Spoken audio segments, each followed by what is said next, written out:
The first time I saw a human fight, I realized the galaxy had made a catastrophic mistake. I was not on a battlefield meant for legends. I was a cultural observer, assigned to record the final moments of a minor border skirmish between the Kale Dominion and what our databases still label the developing species. Humans. Fragile, emotional, predictable. That assumption causes everything. Because when the stars above the moon of Eltaris ignited into fire and human warships tore out of hyperspace, screaming like wounded gods, I felt something no Kale historian had ever recorded before. Fear. And that was only the beginning. My name is Ezethil, last surviving chronicler of the Third Dominion Fleet. Our kind values logic above all else. We calculate outcomes, model wars, and select victories with surgical precision. We had studied humanity for decades. Divided governments, inefficient command structures, a species prone to infighting. They should have folded. Instead, they bled and kept coming. The battle over Eltaris was meant to be quick. The Kale had established an orbital blockade, seized a human research outpost, and issued a formal demand for surrender. We expected negotiation, delay, panic. What we received was silence. Then the humans arrived. No warnings, no ritual challenges, just raw emergence from hyperspace. Too close, too fast, ships scraping reality itself. Their vessels were mismatched, old hulls welded to experimental drives, civilian transports retrofitted with weapon arrays that made no tactical sense. It was chaos, but it was intentional. I remember watching from the observation chamber as one human ship took a direct plasma lance through its core. Our analysts marked it as destroyed. I marked it as dead. Then it kept moving. Burning atmosphere vented into space like blood from an open wound. Yet the ship accelerated, engines screaming past safety limits. It slammed directly into a Kale cruiser twice its mass, detonating both in a silent white bloom. Our tactical AI hesitated. That pause cost us 3 more ships. What I saw next changed everything. Humans did not fight to win territory. They fought to make a point. As the battle escalated, I intercepted fragmented human communications. They were not calm. They were not ordered. They were emotional. Laughter mixed with screaming. Farewells shouted over open channels. One voice, female, shaking, kept repeating a name as her ship spiraled out of control. Mark, Mark, I can still see the sun. Tell Mom. The transmission cut off. Our weapons were superior, our formations flawless, and yet the humans closed distance every time, pushing into ranges that nullified our advantages. They boarded Kale vessels with no expectation of survival, tearing through corridors in pressurized armor scarred with symbols and names. They wrote on their armor. That detail unsettled me more than the violence. Each name represented someone lost, someone remembered. Humans carried their dead with them into battle, but none of us were prepared for the truth. I first encountered Commander Elias Rowe during the boarding of the Kale flagship.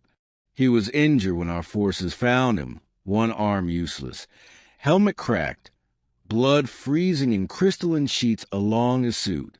Any rational species would have surrendered. Any logical being would have conserved strength. Rowe laughed. Even now, that sound echoes in my auditory processors. You guys really thought we'd stop? He said, coughing. After Epsilon Colony? I accessed our records. Epsilon Colony had been destroyed during a previous expansion wave. Collateral damage. Statistically insignificant. Roe lunged before my guards could restrain him, slamming a detonator into the command console. The explosion ruptured the flagship's spine, killing thousands, including himself. I survived only because I had been thrown clear into an escape pod. As I drifted, systems failing, I believed the battle was over. It wasn't, because that was when the humans did something no species had ever done before. They turned off their weapons.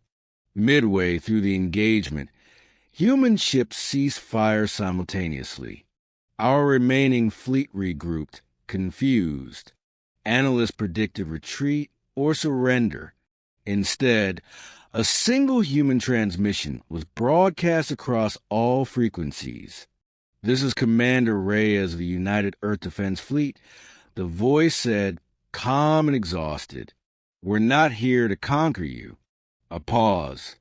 "We're here to make sure you never do this again." What I heard next shattered every assumption we had. The humans deployed something we did not recognize. Small capsules ejected toward our damaged ships. We prepared countermeasures. Too late. The capsules latched on the hulls and activated localized temporal fields. Not weapons. Not bombs. Rescue pods. Humans were saving us. They boarded crippled Kale vessels, pulling survivors from decompressed compartments, sealing wounds with field medics that worked even on alien physiology. I watched humans carry Kale children, yes, children, out of burning ships. Why? The answer came from intercepted internal chatter. "Those aren't soldiers," one human said. "Those are civilians. We don't kill civilians." "But they started this," another replied. A third voice cut in, firm. "Then we end by being better." That moment was a true turning point. Not the battle. The philosophy. I was taken prisoner aboard a human medical frigate.